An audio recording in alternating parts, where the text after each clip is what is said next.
Hello everyone. So here we are going to study about the general awareness for competitive exams. Okay.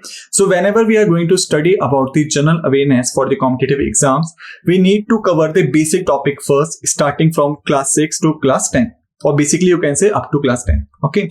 And when we are going to study about the topics up to class 10, we start with these 7 topics as you can see here.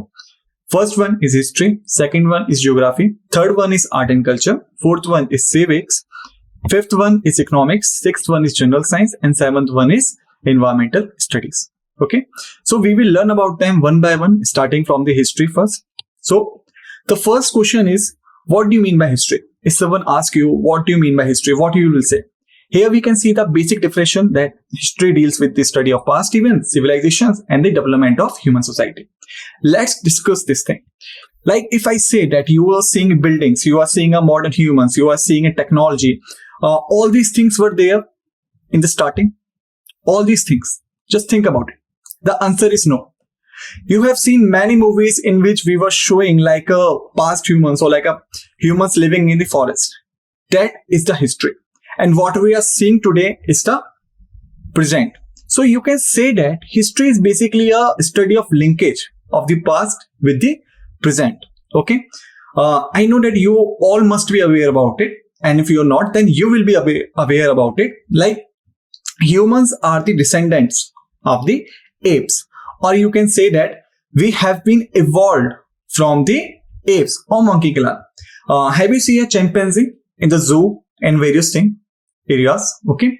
So the chimpanzees and the humans are very much similar when we talk about the genetical and DNA coding. Okay. So this event is also comes under history because how we were evolving and how we are today is just a matter of past. Got it? So when we talk about in this way of the history, then we have to study about the first thing. And you can say that from the first. First we were like,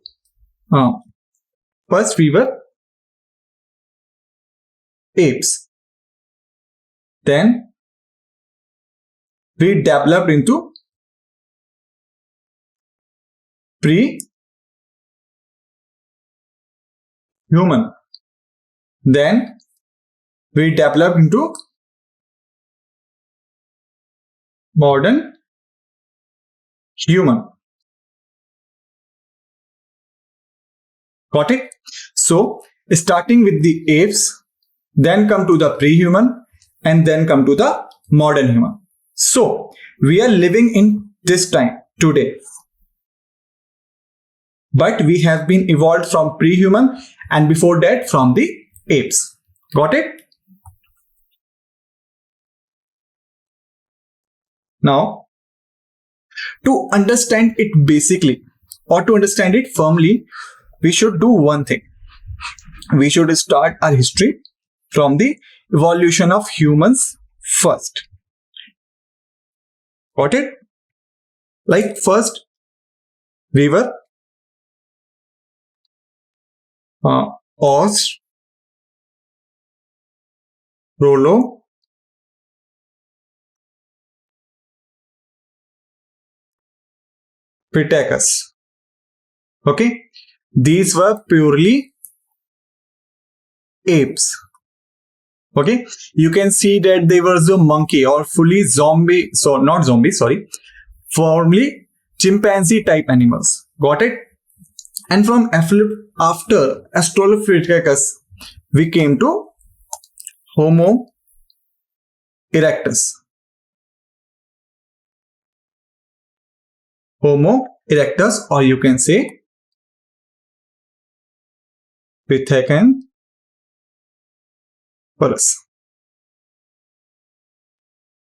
Okay. So these are the things which we have to study if we are going to study about the human evolution. Okay.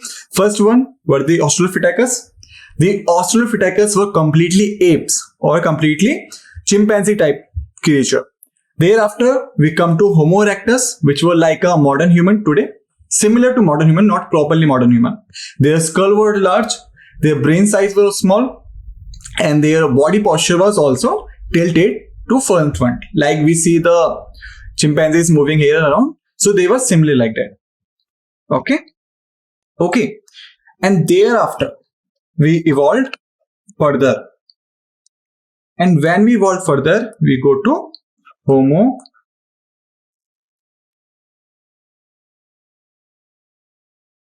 sapiens. Okay.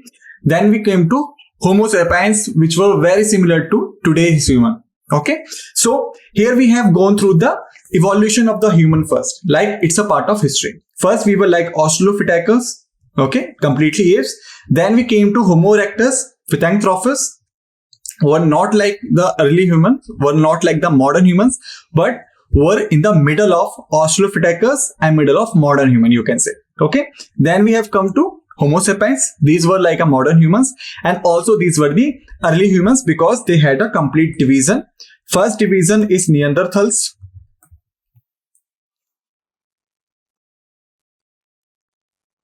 First division is Neanderthals, and second division is, you can say, Homo sapiens caquus.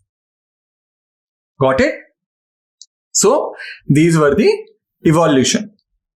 Now, after study about this human evolution, now we have to study about the other things as well. Let me clear it. So this is the division of human history or human evolution. Okay. But as we were developing, we have gone through so many changes, so many things, as we have to study in our history part as well. Okay. So history is also divided in some other forms if we have to study them in a depth. And what were these forms? Let's have a look over them as well. Okay. So basically history divided as prehistory, proto-history and history. Okay. Like as I have told you, history is all about the study of past. And if you want to study of past, then you must have the literature or you must have a sources to study about the past. Okay. So we have that sources. If you want to study about past, we have that sources as well. But these sources have been divided into three parts as I have told you here. Starting from pre, come to proto, then the history one. So what do you mean by prehistorical, proto-historical or historical part? Basically, as we were developing, we didn't develop our mind or we didn't have any language to speak or to communicate. So basically, we were recording our things which were happening on that time only by making drawings, only by making signs. And these things are called prehistorical things because we are unable to decipher them. We are unable to study them. These are only signs. Okay. So you can call this is a prehistorical phase. Got it? So now come to the proto-historical phase. So prehistorical basically means that the time period about which we didn't have any historical recorded source. Like if you want to study about them, you can't because there was no source to study about them. Okay, these conclude only drawing or these conclude only physical remains of the creatures or the skeleton studies. So these things are called under prehistorical. Let me give you an example. In the Africa, we found various skeletons of early humans, or you can say the Australopithecus to Homo erectus. Okay, these skeletons have been used to study about the human history. But can you study about the society? Can you study about the civilization? Can you study about the things that were happening there? No. You can only study about how we were on that time in the physical means, or by seeing the physical means, like if I have a large hand and if I have a big skull, so you can find me as a hunter and gatherer only. So okay, so by studying their physical means, we have to create their history, like what they had to do for living, all these things. Got it? But thereafter we have a proto-historical facts. What do you mean by proto-historical facts? Actually, we have a literature. We have a recorded things to study about them. But because of some things or some reasons, we are unable to study about them. This is called proto-historical. Let me give you an example. Basically, have you ever learned about, have you listened about Ellora and Ajanta caves? These caves are found in Maharashtra, basically hundreds in numbers. Okay, and out of them, some caves are open for the tourists. If you can go there and you can see the caves. These caves are famous for their rock paintings. Various drawings have been made on the walls of these rocks. These drawings could be used to study about the past events, but we are unable to study them because we are unable to see their signs. And we are going to study about the Indus Valley civilization in the history. There I will give you a live example of the deciphered scripts. Got it? Now come to the historical part. What do you mean by historical part? Basically, historical part contains two things. We have a literature, we have a sources, and we are able to study about them. So this is a historical part. Like today.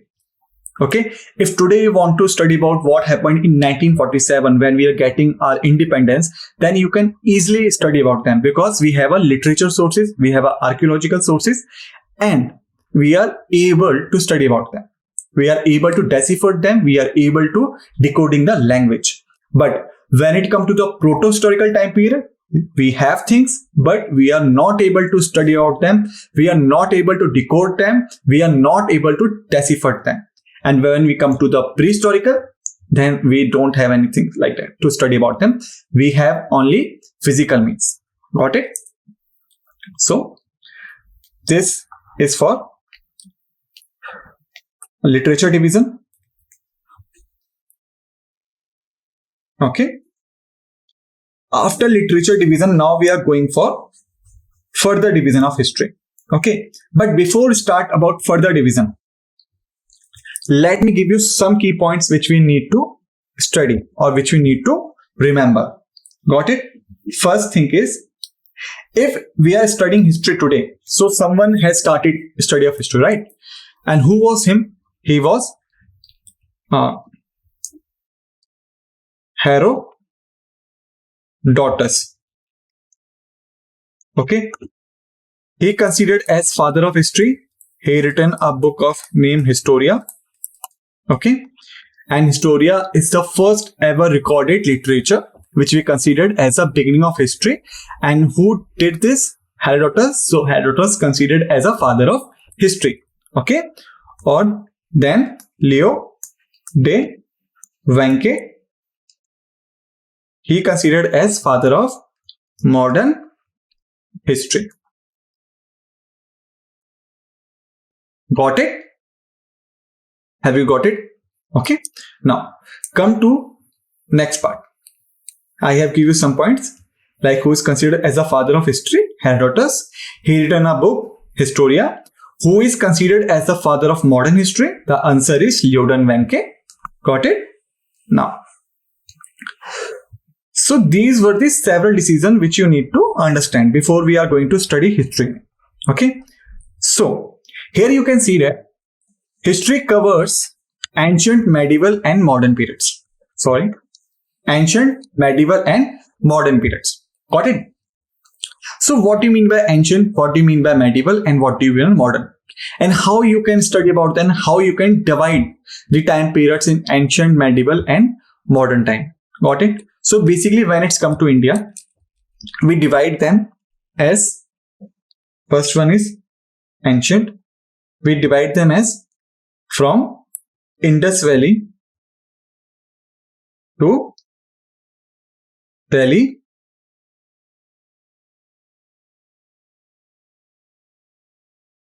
Sultanate. Got it? Then for medieval, we divide them from death of Aurangzeb to Battle of Plassey, basically. Okay? No, sorry. It starts from, not from this. Start from Delhi Sultanate to death of Aurangzeb in 1707.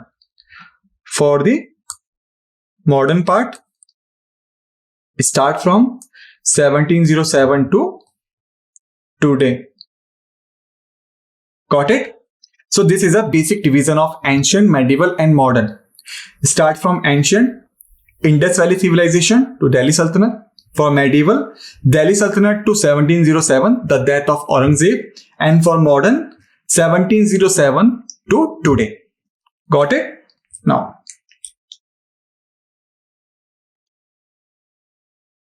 so this was all about the basic intro of history before we start studying history in Indian context for competitive exams.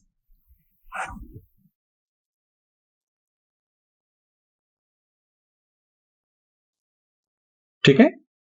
Now, let's have a basic rule. It covers ancient, medieval, and modern. And what do you mean by these types? I have told you. Okay. Exploring the rise and fall of empires, significant historical figures, freedom movements, and socio-cultural changes that have shaped the world. Okay. As we have gone through many changes, happy and growth as a cultural societies, then we start making empires, then we start evolving ourselves, then we start making discoveries. And to study all together in a one single frame, we have to study about history. Okay, let's begin with the ancient history. So, ancient history, first topic is Indus Valley Civilization. Okay, so before starting the Indus Valley Civilization, let me give a basic introduction. Okay, Indus Valley Civilization was developed in the western part of India, comprising Afghanistan and modern day Pakistan, and somewhat region in present India also. Okay, and the evolution of this civilization could be divided into two forms called early civilization and called later civilization. Okay, and why we are going to divide these things, we have to know that this civilization extension in north south has also gone changes when we go for early to later. Let me give an example. In the early period, when we go for early period, okay, this time its north was Ropar, Punjab, on the banks of Satluj river. Then its south was at Bhaktaraf, at Bhaktaraf. Okay. Then, okay. So we need to study about their extension also. So let's start from here. Like the extension. In the early time, its north was at Ropar, on the bank of Satluj river. Its south was at Bhaktaraf. Okay. Its west was Alamgirpur.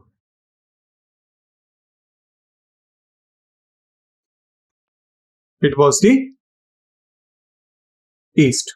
And west was Sukta Gandor. Got it? Alright. Now, Bhaktaraf was at river Kim. Alamgur was at river Hindon. And Sukta Gandor was at river Daksh.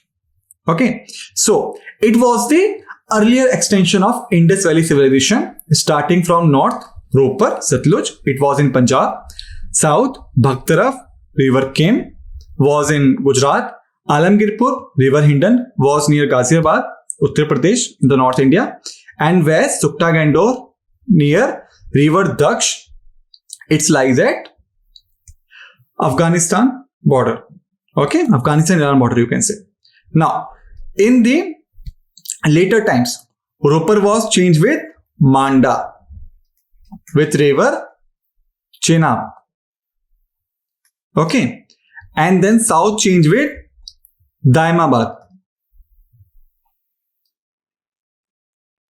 river Parvara. Got it? So here we have seen that when we talk about the earlier Indus Valley civilization, its extension was only up to North Punjab and in South up to only Gujarat. Its east was at Alamgirpur and its west was at Suktagando. But in the later time, its extension in the north got extended up to Manda. Manda lies at Jammu and Kashmir, okay, with river Chenab. And its south get extended up to Daimabad, Maharashtra, with river Parvara. But there was no change in Alamgirpur, eastern side, and Suktagando at western side. So we can say that Indus Valley civilization only expanded vertically, not horizontally. Got it? So here we have complete about a basic extension introduction of the Indus Valley civilization. Got it? Now the second question is, why do we call it Indus Valley civilization? Why? So the reason is, its civilization was developed near the river Indus. Okay, and due to this, it is called Indus Valley civilization.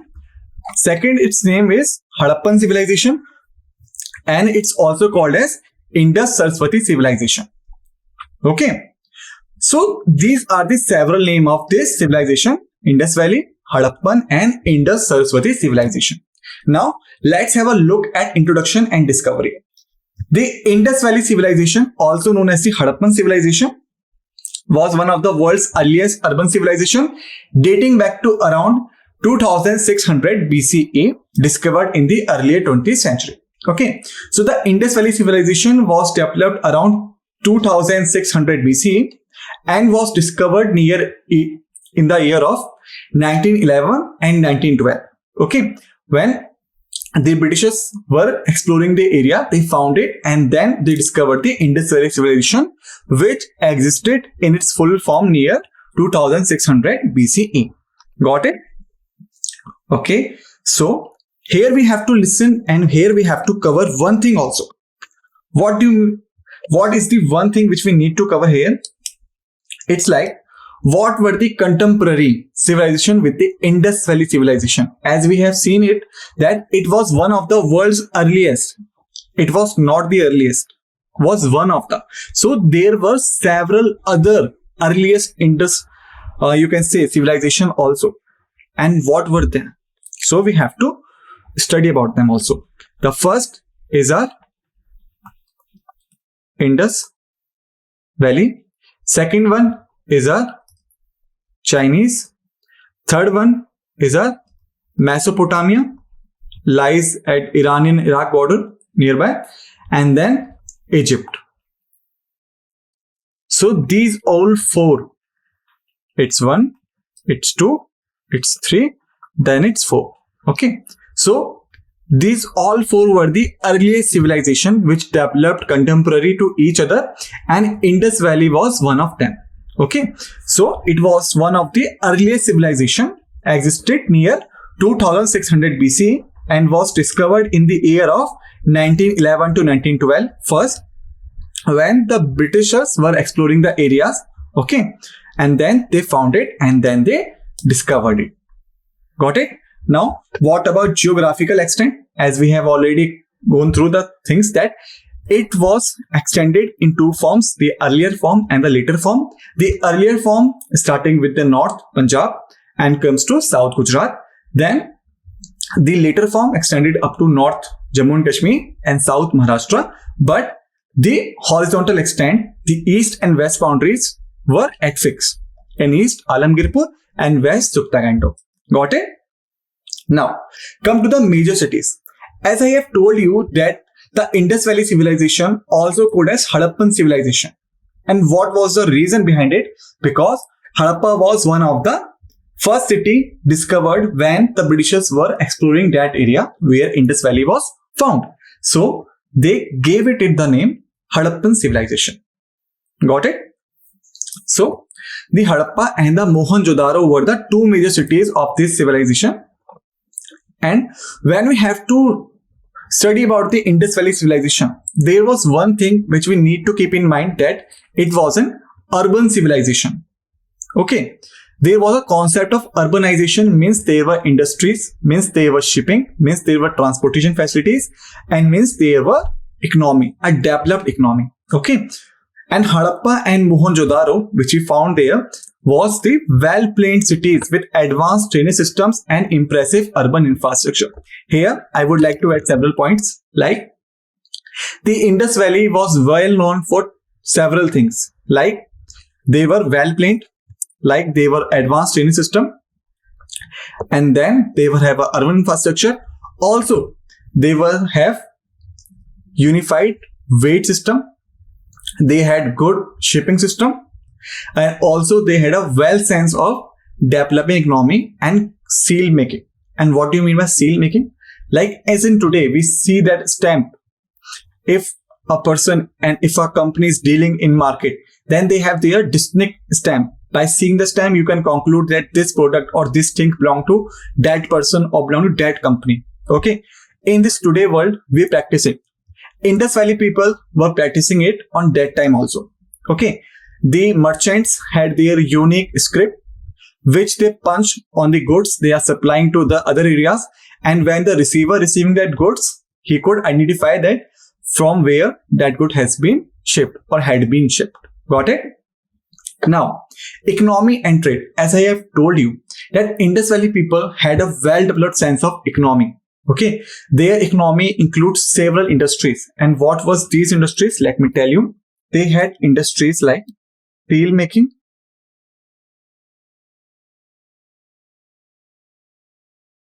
jewelry, ivory,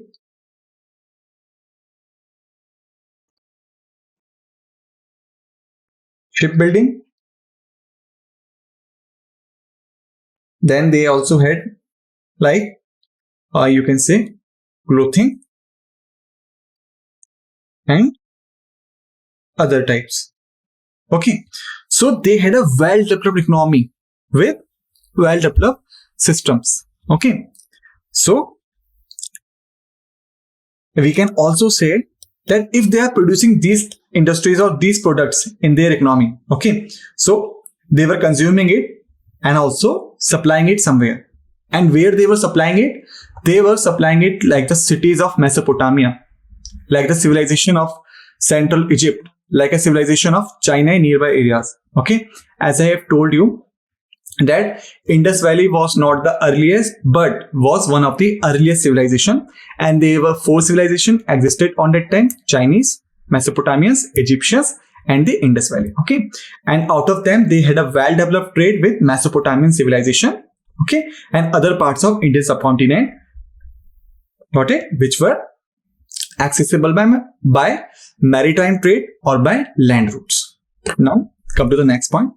Script.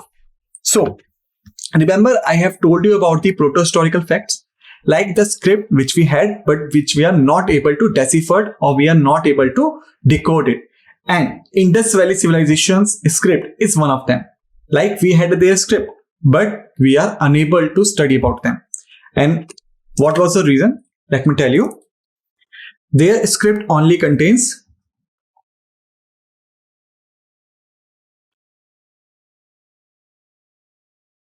only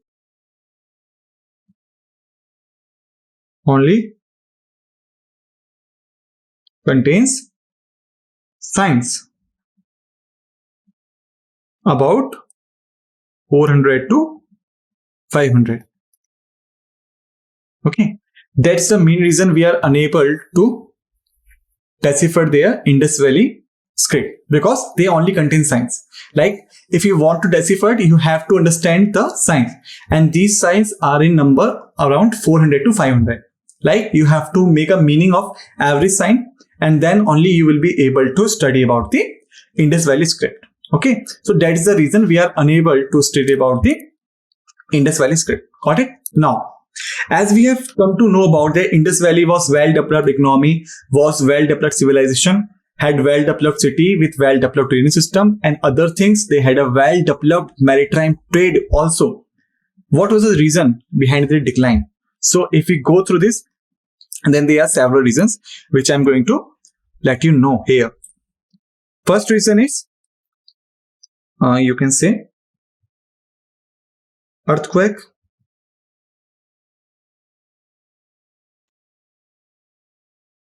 Second reason is drought. Third reason is Aryan invasions. Fourth reason is deforestation and desertification.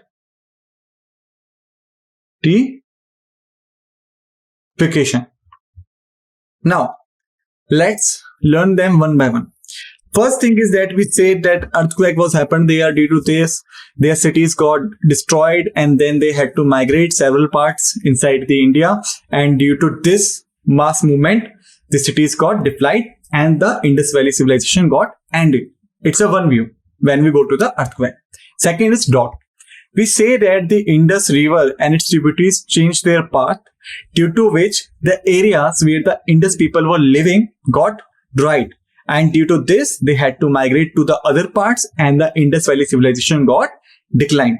Then Aryan invasions. Actually, Aryan invasion, we will learn about them in the next chapter. Sorry, not in the next topic of Vedic civilization. Okay.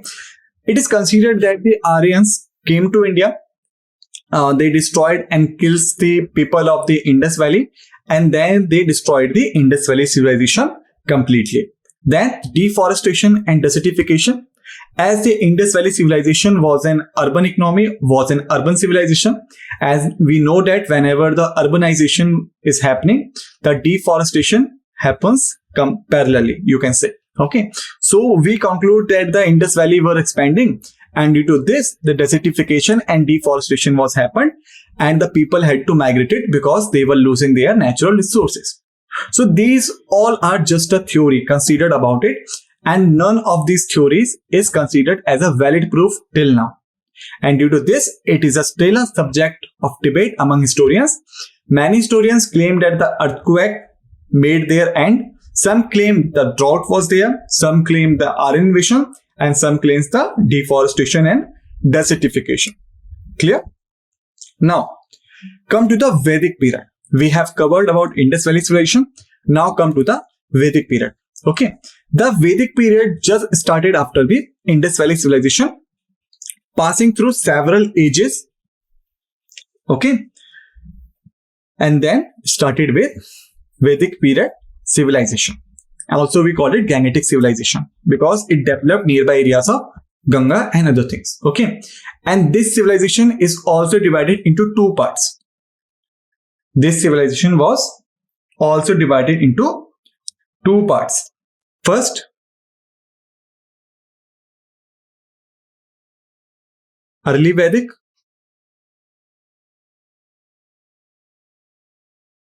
up to Indus only. Second is later Vedic, up to Ganga river. Okay. So basically it is considered when the Aryans came to India, they first came to the western part. Western part is not like present day Rajasthan, and this western part comprised Afghanistan and Pakistan region as well when they were coming to India. Okay. And then they got settled to the Indus civilizations areas. Okay. And this gave a view that the Aryans were the ones who destroyed the Indus Valley civilization. Okay. And then when they get settled at the Indus rivers area, they started migrating into the inner parts, and then they came to the Ganga Valley or the northern plains. Got it? So this is basically a division of early Vedic and later Vedic. And also their society got changed in between, like the early Vedic to the later Vedic. Let's have a look over here. The Vedic period in ancient Indian history is a significant and formative phase, encompasses the time during which the Vedas were composed. Okay. So why this period called Vedic period? Why we called it Vedic period? This is a basic thing. Okay. So let's understand it one by one. This period is regarded as a Vedic period because the Vedas were written on that time. And what were Vedas? We will learn about them in this chapter only. Okay. But this civilization had a various cultural, social and religious development on the Indian society or the Indian people who were developing on that time. Got it? The period is generally divided into two main phases. The early Vedic period starting from 1500 BCE ending at 1000 BCE, and the later Vedic period starting from 100 BCE to 600 BCE. I have already told you that this period, early period, start from the Indus Valley civilization ending and then settling of Aryans at Indus Valley area. The later period start from the migration of the Aryans into the northern plains and settling down nearby the areas of Ganga and its tributary. Now comes to the next point. Aryan migration theory. Basically, there are two main theories which we need to learn about when we go for Aryan migration. And what were these two theories? The first main theory is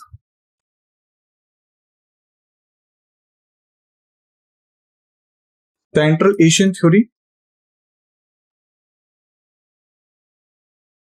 given by Max Muller. Second is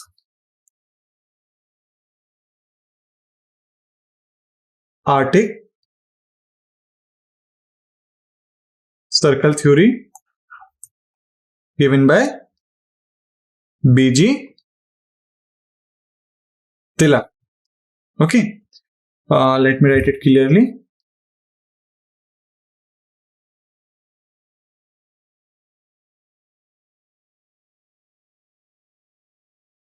Arctic circle theory. Okay. So what were these theories? Basically, the Max Muller, he was a British historian. He claimed that the Aryans were the people living in the Central Asia. Then they migrated to the India in the east. Okay, it was his theory. The archetypal circle theory was given by Bal Gangadhar Tilak, or in short B.G. Tilak.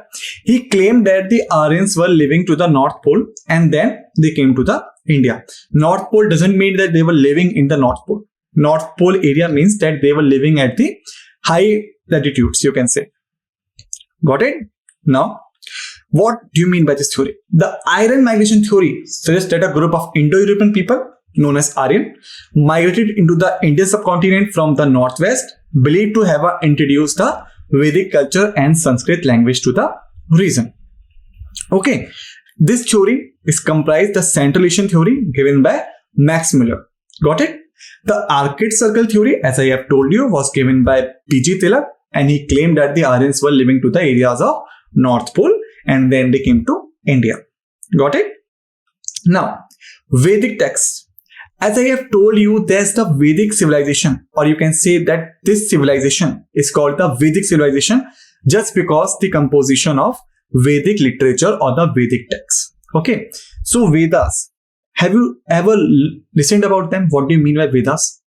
Vedas basically a religious and socialist book written down during this period. And these were basically 4 in total, named as Rig Veda, Samveda, Yajurveda and Athurveda.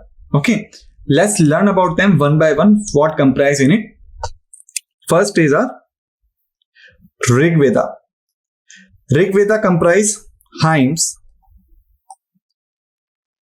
you can say hymns, and Purushukta. Total 10 chapters are there in Rig Veda. Got it? And Purushukta was the 10th one, you can say the last one chapter. Okay, and what comprise in Purushukta, I will tell you later. Second one is Samveda.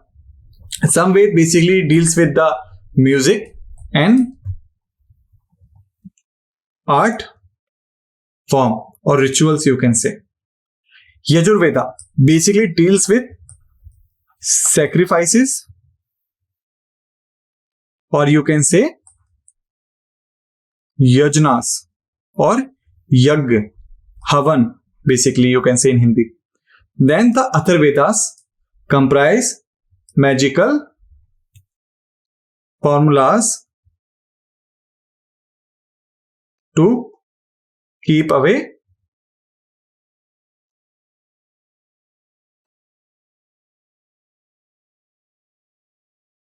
evils. Got it? So these are the Vedas. Okay, remember one thing. Rig Veda, Samveda and Yajurveda were three initially created Vedas. Rig Veda is the first one and is the oldest written text. Oldest written text in the history of mankind. Before it, none is written like that. Then Atharveda. Okay. This Atharveda was not included in the Vedas in the earlier form. Okay. Atharveda got added into a list of Vedas later. Okay. And what comprised in these Vedas, I have told you there that these Vedas comprised these things: Rig Veda hymns, Purushokta, total 10 chapters, and Purushokta is the last one. Samveda comprised music and art form. Yajurveda comprised sacrificial yajnas, or you can say yagya, and Atharveda comprised magical formulas to keep away devils and evils. Got it? Now, the question is, what come in Purushokta?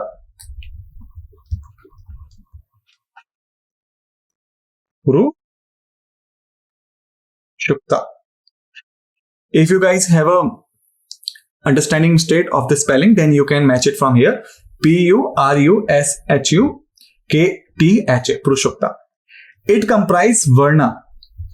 There are 4 varnas as Brahmanas, then Kshatriya, then Vaishyas, then Shudras. Okay. And what were these one? We will learn about them in depth. First of all, we just need to have a overlook you can say on this. Brahmans, Kshatriya, Vaishya, Shudra. These 4 words are described in Purushokta, which is a 10th chapter of Rig Veda. Got it? Now, let's go on further. So, what about the society and religion? The Vedic society was organized based on the Varna system, which categorized people into 4 main classes. The Varnas I have told you, the Brahmana, Kshatriya, Vaishya and Shudras, these are mentioned in the Rig Veda in the chapter 10th called Purushokta. Got it? Now, so let's have a look on these Varnas. Starting from Brahmins, Kshatriyas, Vaishya and Shudras. Okay. Now, who were Brahmins? Brahmins were the prized and scholars, you can say. Okay. And then the Kshatriyas, they were warriors and rulers. Then Vaishyas, they were farmers and traders. Then the Shudras, they were laborers. Okay. Now take an example of them. Like your teacher who are teaching you in the school. Okay. And like the writer who written a book, these all considered as Brahmins because they are either scholars, okay, and they are teachers. And if a person who is in charge of worship in the temple, it's called prized, and they are also a Brahmins. Got it? Now, who were Kshatriyas? They were warriors and the rulers. Like a king who is ruling somewhere is a Kshatriya. And the warriors or the soldiers who are fighting in the battles, they are also Kshatriyas because they come under the category of warriors. Got it? Then the Vaishyas. They are the farmers and the traders. Like the merchant you are seeing around you. Let's take an example of anyone who is trading. These things are called under Vaishyas. And the farmers who are doing farming in their agricultural land comes under the category of Vaishyas. Then the Shudras, they are the laborers and the artisans. They are the laborers and the artisans. This comes under the category of Shudra. Okay. And basis of these categorization, the society was composed of. Got it? Now, let's understand one thing here.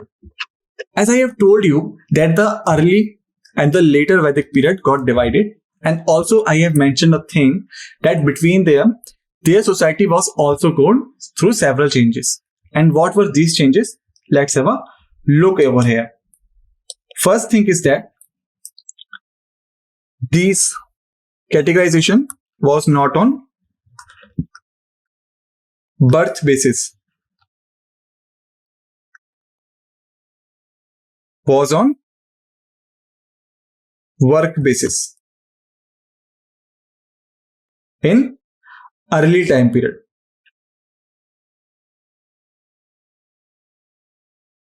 What do you mean by it? In the early time period, there was no system like on birth oriented basis. If a person is doing a scholarship, he is a Brahmin. His mother is working in a, you can say, in a farmland, then she will be a Vaishya. If her father or his father is working in administration, he will call the Kshatriya. And if his or her brother doing a laboring job, then we'll call the Shudra. So you can say that in one family, these all words can existed, because in the early time period, there was no system on the birth basis, there was system on the work basis. If the one is working in the school or working in a worship, he will be Brahman. If one who is a warrior or who is a ruler will be the Kshatriya. If one who is a farmer or in a trade, then he will be a Vaishya. And the one who is doing a laboring job or he was an artisan, then he will be a Shudra. Okay. But when they gone through the early to the later age, this system got ended and then it became a birth basis. If the father is Brahman, then the son will be Brahman. If the father is Kshatriya, the son will be Kshatriya. If the father is Vaishya, the son will be Vaishya. If the father is Shudra, then son will be Shudra. Got it? Later. Second thing is, in early Vedic period, widow remarriage was allowed. Widow remarriage was allowed, called Aguya.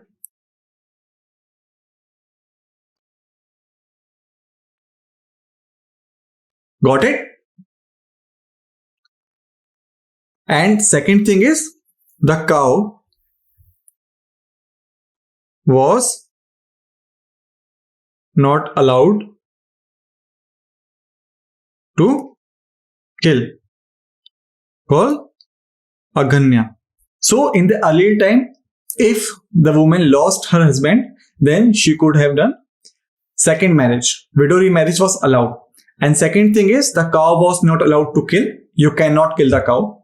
Okay. These were the things of early Vedic period. And also, one thing, in the early time, there was no child marriage.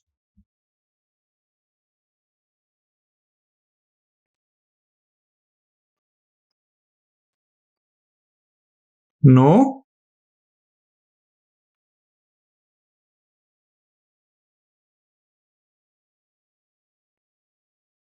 child marriage was there in the earlier times. Okay. Now, come to the later time. Later Vedic period, what happened? First thing is that these birth bases came into existence and work bases got declined. Second, woman remarriage was not allowed. Third, this status of cow was there, but we have evidences that cow killing was prevalent. Cow killing was give me 1 minute. Cow killing was there. Okay. Second is, child marriage was in existence. In the first time, child marriage was not in existence, but in the later time period, child marriage was in existence as well. Got it? So here we have gone through about this society and religion.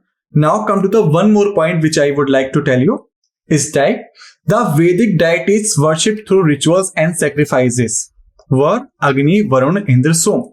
So these deities or these gods were worshipped the most: Agni, Varun, Indra, and Som. And let me tell you one thing. Do you remember Max Muller? Remember him? He gave a theory, Central Asian theory,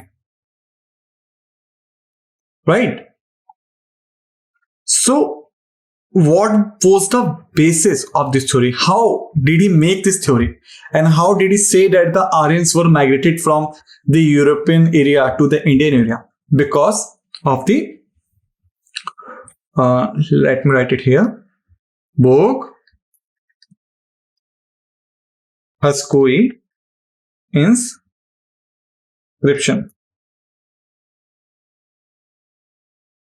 also called Asia Minor. Got it? Bog Haskoi inscription founded at Turkey. This founded at Turkey region at, you can say, Central Asian region. Okay. And how, on the basis of this inscription, which we called it Asia Minor also. Okay, if the question comes, then please remember that these twos are the same. Bog Haskoi inscription, also called the Asian Minor inscription, and it is found in Turkey. You can say that Turkey, and lies at Central Asian theory, and the theory was given by Max Muller. Okay, so now the question is, how did he make the theory on the basis of Bog Haskoi, on the basis of Asia Minor? The simple reason is that because these gods, you are seeing here, Agni, Varun, Indra, Som, okay, these gods had a mention on that particular inscription. Like on the Bog Haskoi inscription, these are mentioned, and these are the gods whom worship were done in the Vedic period. So Max Muller claimed that because these gods had a mention at the Bog Haskoi, like India is this side, Turkey is this side, and Indian gods mention had this side also. So there is a possibility that the people whom we call Aryans have or had moved from Turkey to India, and it was the basis of Max Muller, and that's why this theory is supported by many scholars that the Aryans get migrated from Turkey to India or from Central Asia to India. Got it? Now come to the next point. Sacrificial rituals. As I have told you, in the Yajurveda, there is a mention of yajnas or the sacrificial prayers.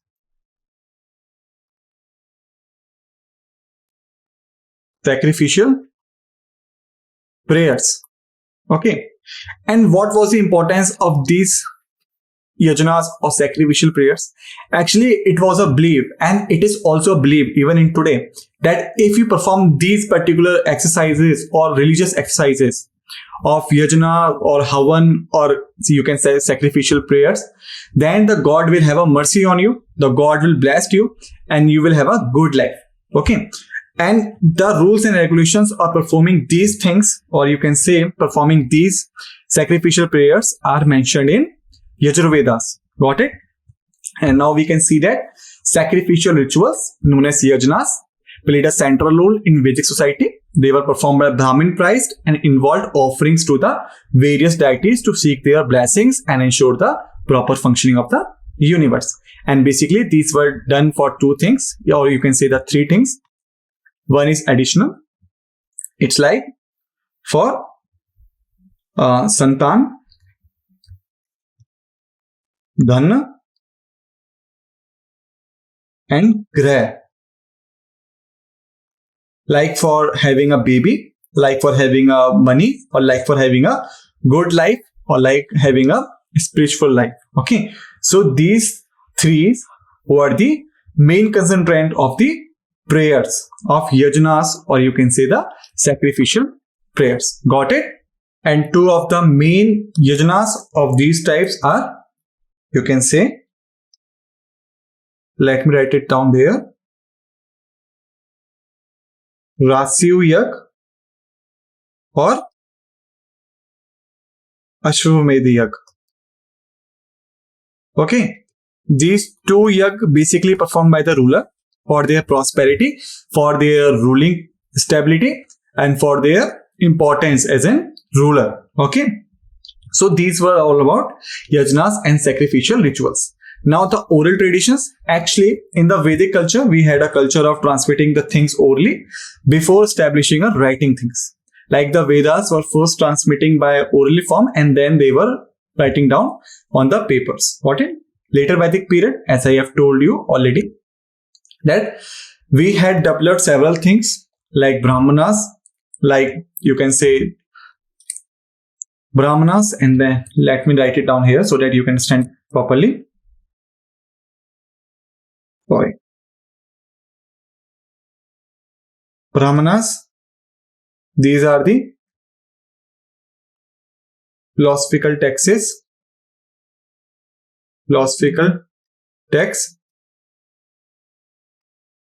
Then we have Upanishads. These were also ritual and philosophical texts. Then we have Aryankas. These for